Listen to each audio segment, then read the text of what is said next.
Good day everyone. I am Eduardo N. Banjolo Jr. and our group is tasked to discuss to you the problems of education in the Philippines. First, we have quality and excellence. Second, relevance and responsiveness. Third, access and equity. Fourth, efficiency and effectiveness.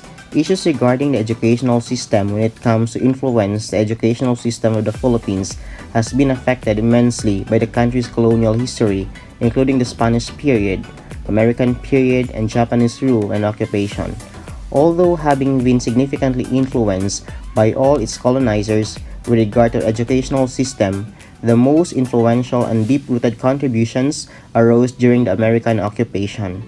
It was during this aforementioned period English was introduced as the primary language of instruction, and public education system was first established, a system specifically patterned after United States school system and further administered by the newly established Department of Instruction. Similar to the United States of America, the Philippines has had an extensive and extremely inclusive system of education, including features such as higher education. However, though the Philippine educational system has extensively been a model for other Southeast Asian countries in recent years, such as a matter has no longer stood through, and such a system has been deteriorated. Such as fact is especially evident that true in the country's more secluded, poverty-stricken regions nationwide, the Philippines faces several issues when it comes to the educational system. The first issue or problem that I'll be discussing is the quality and excellence. So this is my topic. So decline in the quality of Philippine education at elementary and secondary levels. Reality check, results of NOT among elementary and high school students and NCAE were way below the target mean score. 2004 high school readiness test, 0.64% scored 75 or better, or 8,000 students out of 1.2 million examinees passed.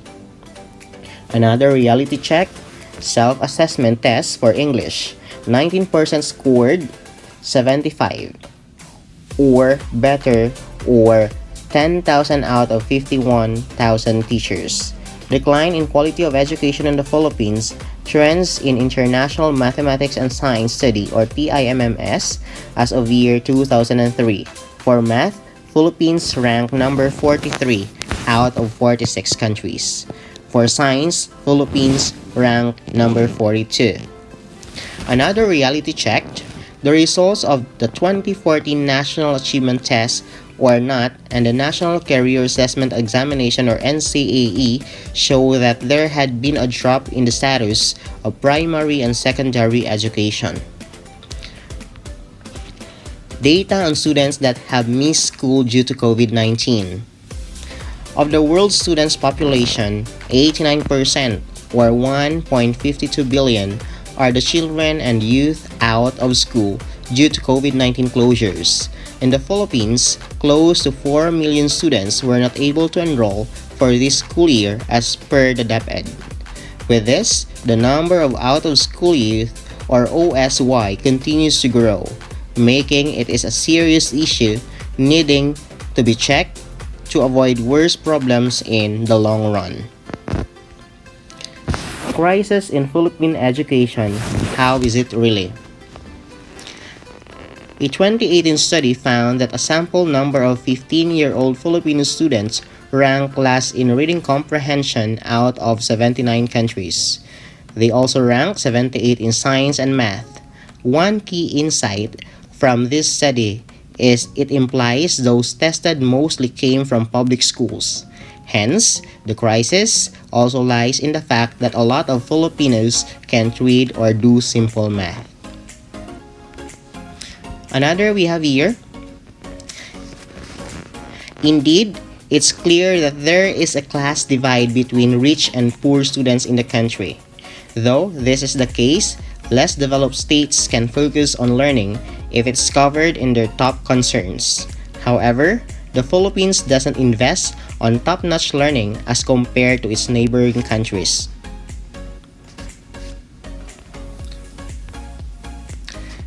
In fact, many public schools lack computers and tools despite the digital age. Further, a shortfall in the number of public school teachers is also one of the top issues in the country due to their being among the lowest paid state workers. Aside from that, more than 3 million children, youth, and adults remain unenrolled since the school shut down. The education system in the Philippines. Due to COVID-19, education issues in the Philippines have increased and received new challenges that worsen the current state of the country. With the sudden events brought about by the health crisis, distance learning modes via the internet or TV broadcasts were ordered. Further, a blended learning program was launched in October 2020, which involves online classes, printouts, and lessons broadcast on TV and social platforms. Thus, the new learning pathways rely on students and teachers having access to the internet.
Hello everyone, my name is Harty Barcibal and I will going to continue the problems of education in the Philippines, specifically the relevance and responsiveness. First, we must define the relevance and responsiveness of the term. According to Oxford Languages, relevance is the quality or state of being closely connected or appropriate. Responsiveness is the quality of reacting quickly and positively. So this raises the issue of what is a responsive and relevant approach.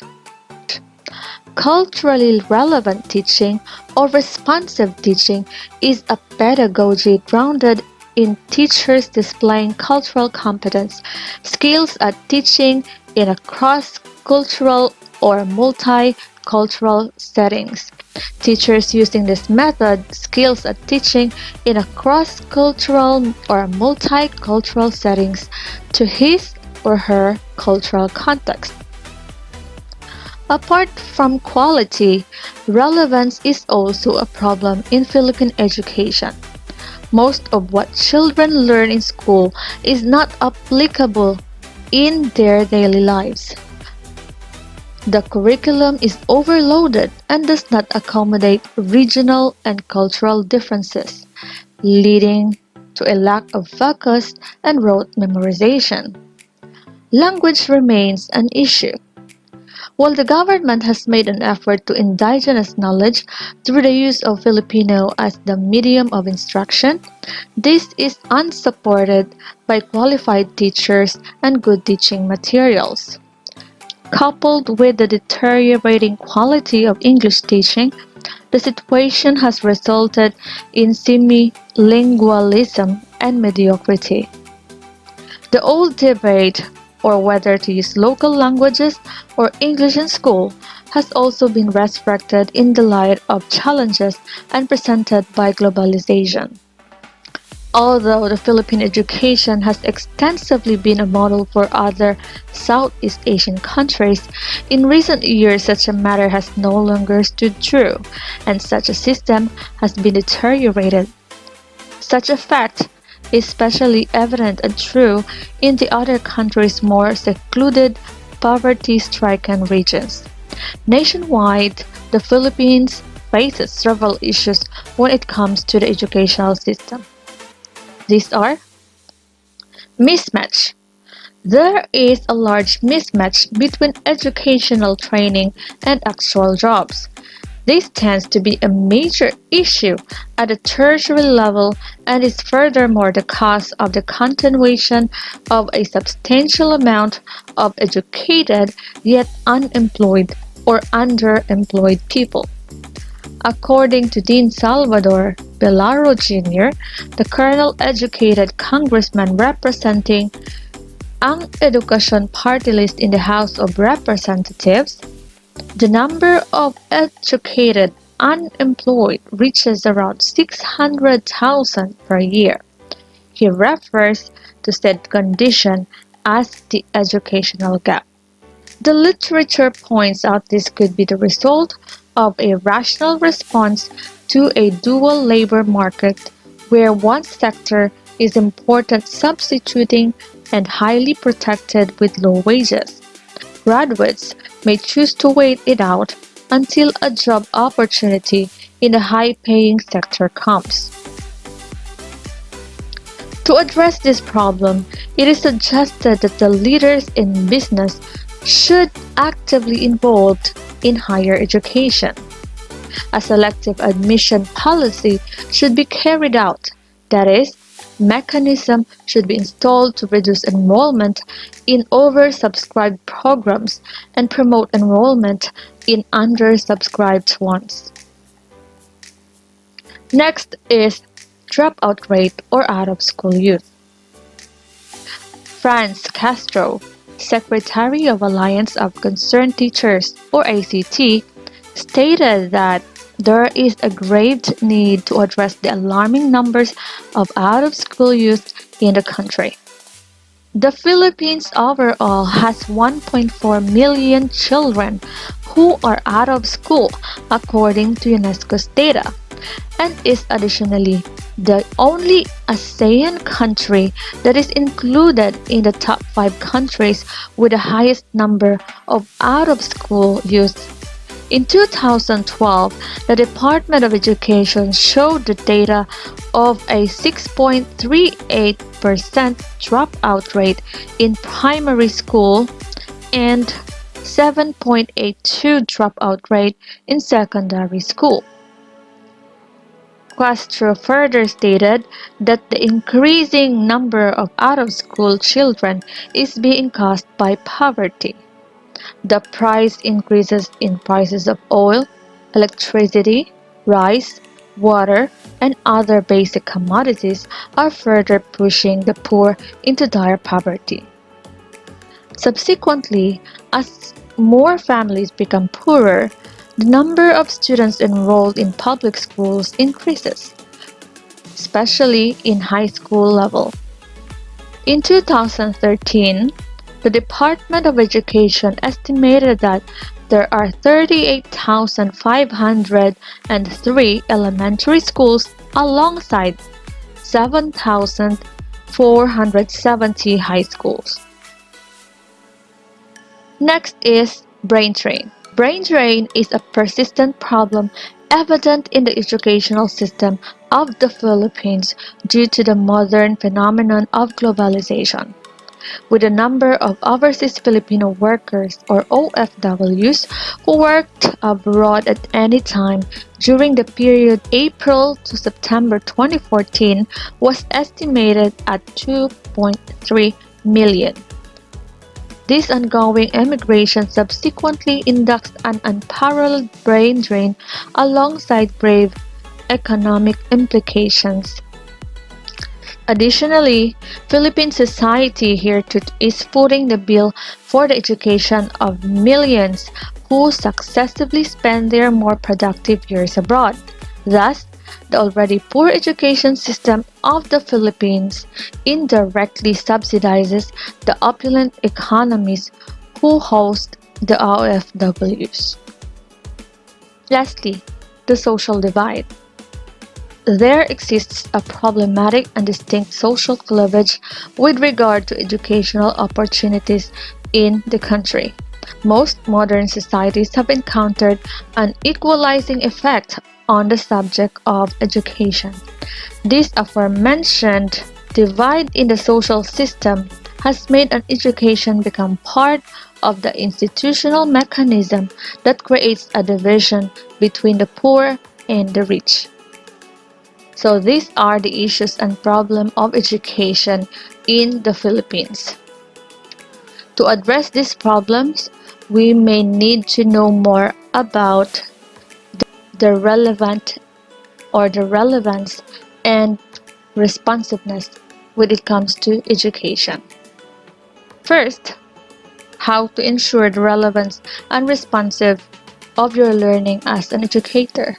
Here are a few tips for making learning engaging and personally relevant according to Willis Faith and Imordino Young. First, use suspense and keep it fresh. Second, make it student-directed. Third, connect it to their lives and what they already know. Fourth, provide utility value. And lastly, fifth, build relatedness.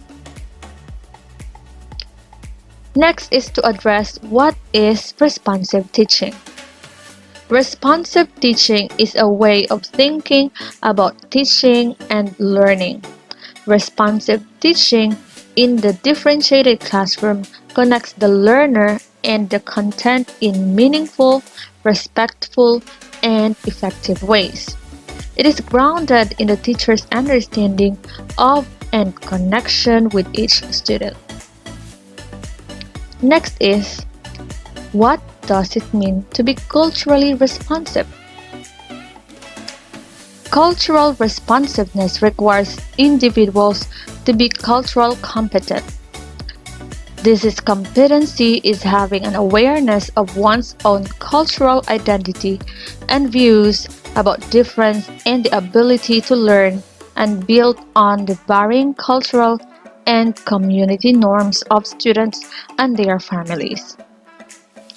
So how do we encourage teachers to develop a culturally relevant and responsive curriculum for their learners?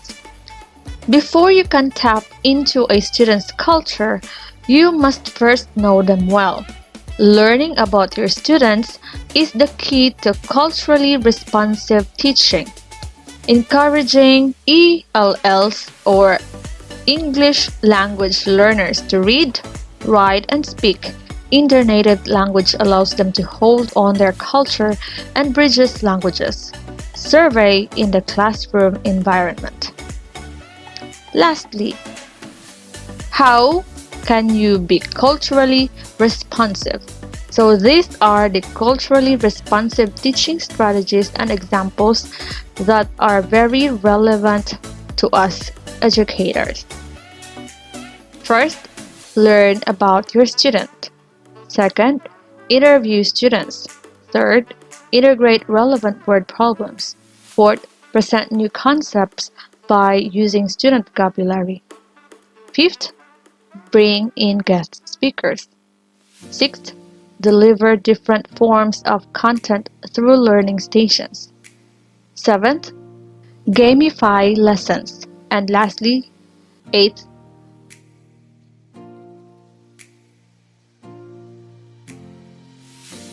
Good evening to Dr. Josephine Reyes and all to my co-teachers here in Thailand, also back in the Philippines. Right, my name is Omar Joseph Aligato, and I'm going to report problems of education in the Philippines, access and equity. Access and equity. For years, equity of access in education has referred to the ability of all students to receive an education from qualified teachers in buildings that are safe and conducive to learning in a district with, with sufficient resources that are reasonably equal among other schools in the same states. What is the main legal basis on access and equity of education in the Philippines? So there are different legal bases that I will mention in pursuant to access and equity. First, the 1987 Constitution, Article 14, Sections 1 to 5. Section 1, the state shall protect and promote the right of all citizens to quality education at all levels and shall take appropriate steps to make such education accessible to all. 2. Section 2, the state shall establish, maintain, and support a complete, adequate, and integrated system of education relevant to the needs of the people and society. Two, establish and maintains a system of free public education in the elementary and high school level, without limiting the natural rights of parents to rear their children. Elementary education is compulsory for all children of school age. 3.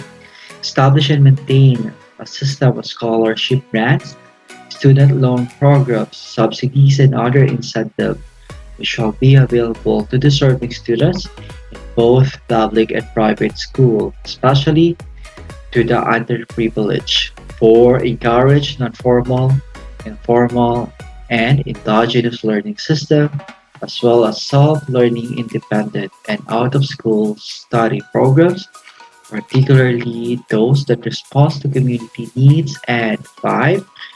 Provide adult, citizen, disabled, and out-of-school youth with training in civic, vocational, efficiency, and skill. Section 3. All educational institutions shall be include the study of Constitution as the part of the curricula. 2.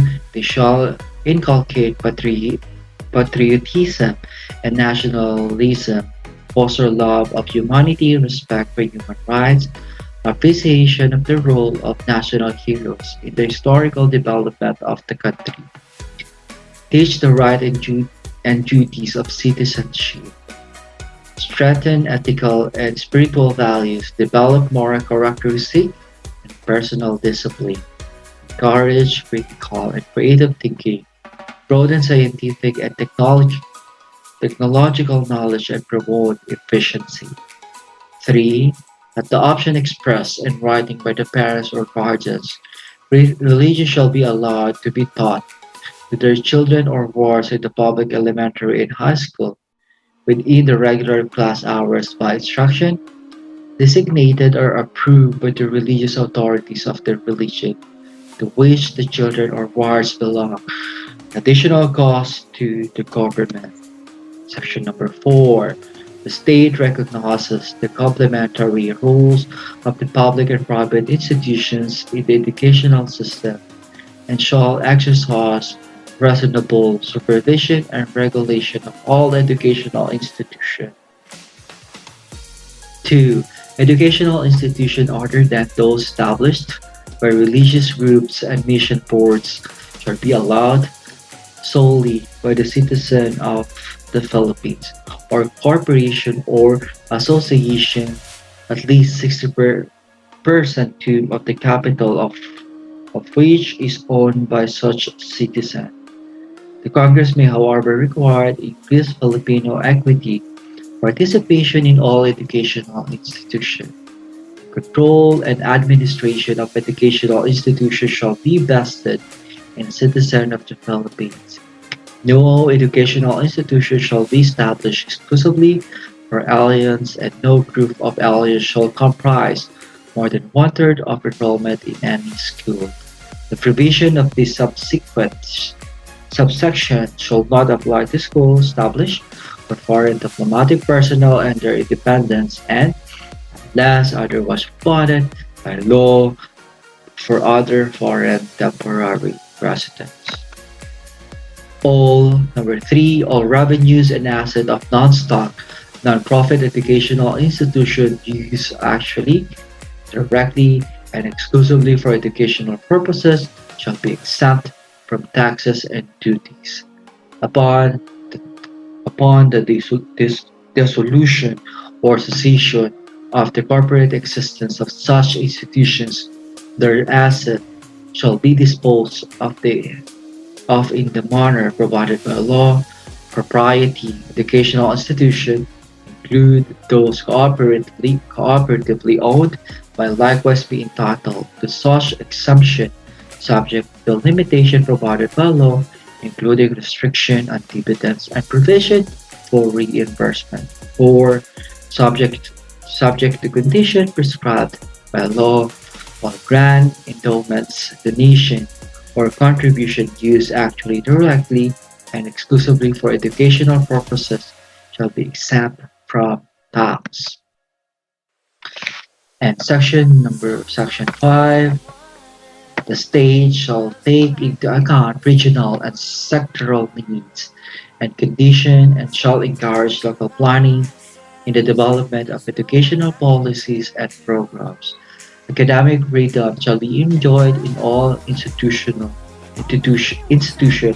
of higher learning.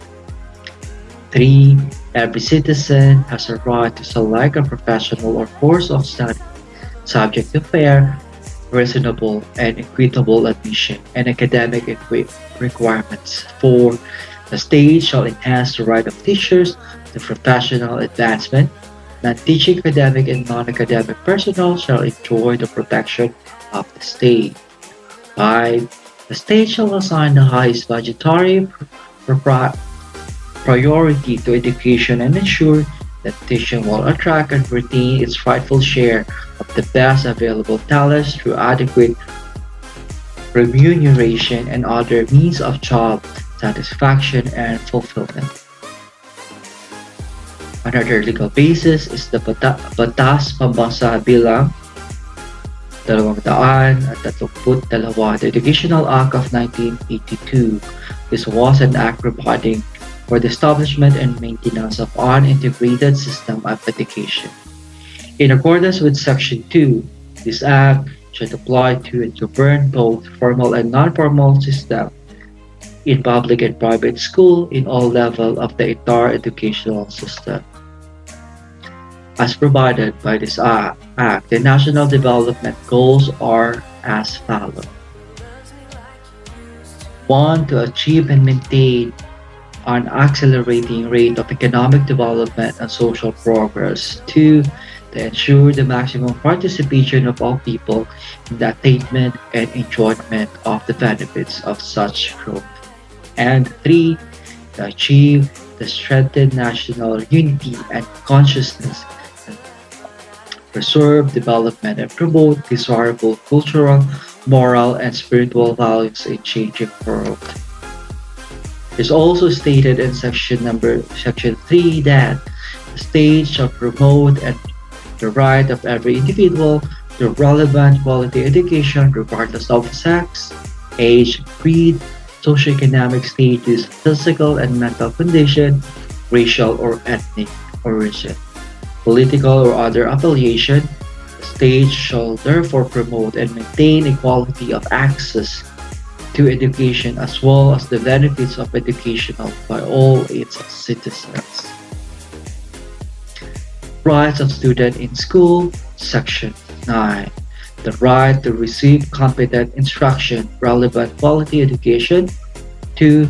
The right to freely choose their field of study, subject to the existing curricula and continue their course up to graduation except in cases of academic deficiency or violation of disciplinary regulation. The right to the school guidance and counseling services. 4.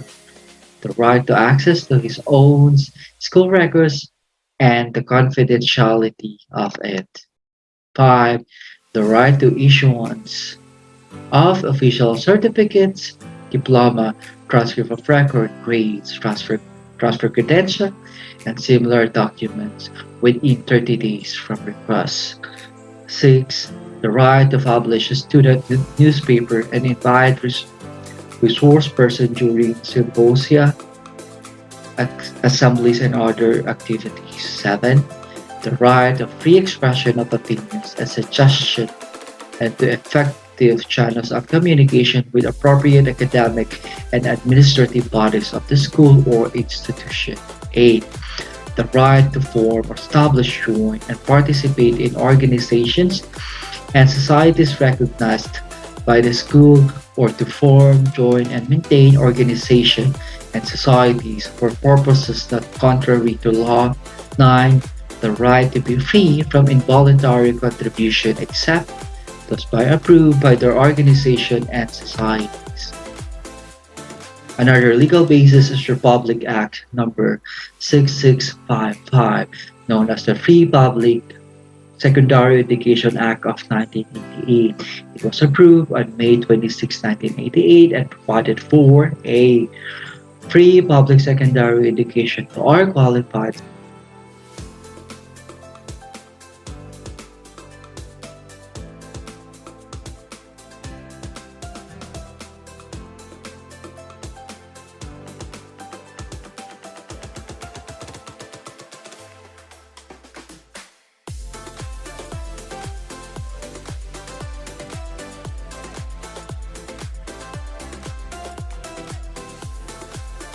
Section 7, and E. Student who fails in majority of his academic subject for 2 consecutive years could no longer avail of their program.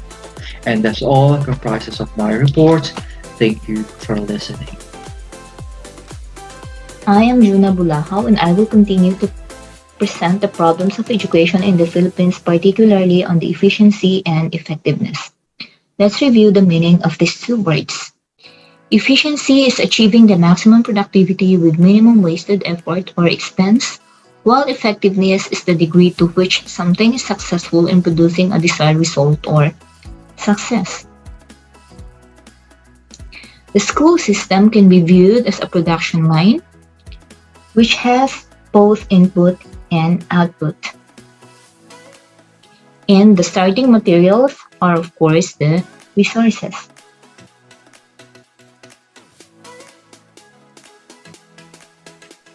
While the education outcomes comprise of the results. Considering the output and comparing this with what went in can provide a rough measure for efficiency. An efficient system is one that achieves so much even with quite limited resources. Let me give you a background of our report attempts to assess the efficiency of school systems worldwide by taking into an account teacher salaries and pupil-to-teacher ratio as indicators of input and test scores and an international standardized test score as a gauge for the output. There were 5 groups in this study. So group 1 are what we call the elite performers. The fact that these countries score well in both the efficiency and quality states, they always consider a room for improvement. Group 2, efficient and effective. These countries are doing relatively well on both efficiency and producing high PISA, or Program for International Student Assessment scores. They are not in the elite benchmark countries, but they are close. Group 3 are more effective than efficient, overspending or bloated. These countries perform better in quality measures than in terms of efficiency. This may be because they can prioritize outcomes over cost. It may be because their system generates other outcomes that are not captured by PISA rankings. Or more simply, it may be because the system is over-resourced beyond a threshold required to drive quality increases.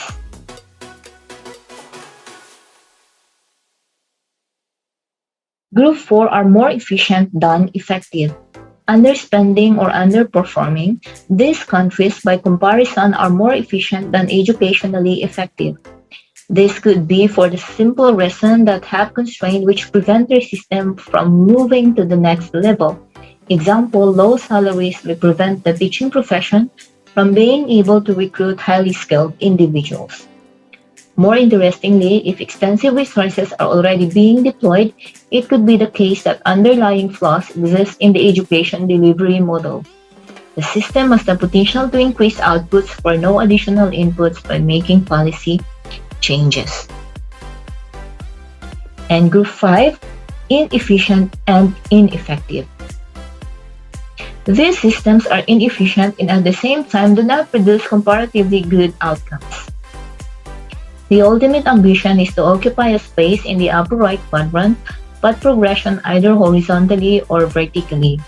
In the first instance could be the catalyst to drive improvements in both dimensions. So where does the Philippines belong in the above study? Unfortunately, the Philippines is not included in the above study, but it is quite straightforward to determine where it belongs. The Philippines in its believed participation in international exams ranks similarly to Indonesia. How much does the Philippines invest in public education in terms of teacher salaries, schools resources, and classroom sizes? Thus, the Philippines clearly belongs to the inefficient and ineffective group. And according to what I've read, effectiveness requires a minimum input. With classroom shortages, poor working conditions for teachers, and lack of resources, the Philippines have an unpleasant outcome from its school system. Basic education also suffer in terms of efficiency. The reason here is its focus on excellence and competition.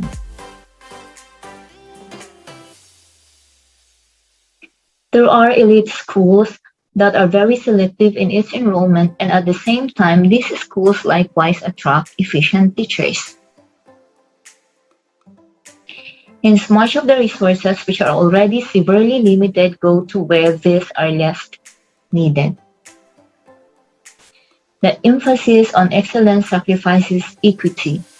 Students who need most in schools that require more resources are simply neglected and ignored.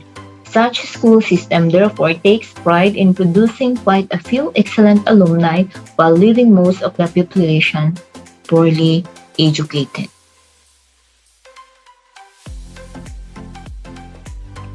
There is also a large proportion of mismatch between training and actual jobs. As discussed earlier, some colleges and universities, even for high school, encourage their faculty pool to be generalist. So the result, less effectiveness or low effectiveness. Some faculty members have lost their self-esteem since some of them were pushed to handle technical writing, general psychology, Filipino, and algebra at the same time. And some educators, in the name of conservatism and for the sake of convenience, prefer the old-style teaching paradigm.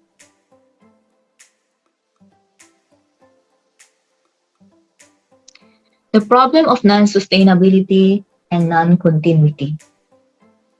Teachers, administrators, and publishers are all left in limbo whenever the DepEd come up with another totally different directive from what it's used to have in a rather very sudden interval.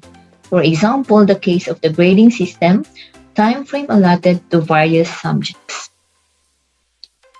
And the last one, inequity. Resources are not channeled to where these are most needed. Schools serving poorer students tended to be more resource constrained than wealthier schools. For example, poorer students tended to go to high schools that had teachers with more limited knowledge of their subject areas. They also tended to go to schools with lower levels of discretionary funding and those that reported having implemented only a minimal amount of school-based management. So that is where I will end our report. Thank you.